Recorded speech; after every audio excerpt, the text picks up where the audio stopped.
canvi del revés és una altra imatge. Però tu has estudiat molt els Borbons, i tu te'ls coneixes bastant, a fons.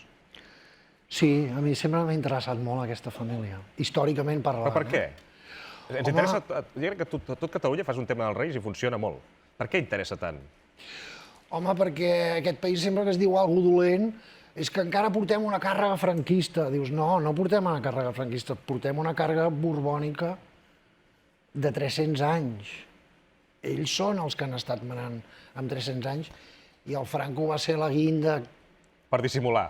Però que també el van posar els monàrquics i quan va sortir ell també va posar una... Vull dir que és una cosa entre borbons.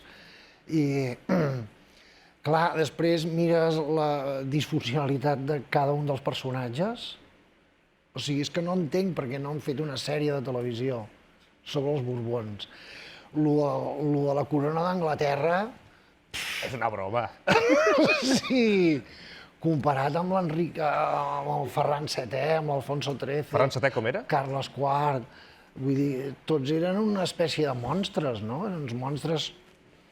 Sexuals, vols dir? Això també, no? Oi? La polla del Ferran VII, famosa. No la coneixia, aquesta. O sigui, els dos palitos... La polla del Ferran VII és el que va matar totes les dones que tenia. Sí, perquè tenia una polla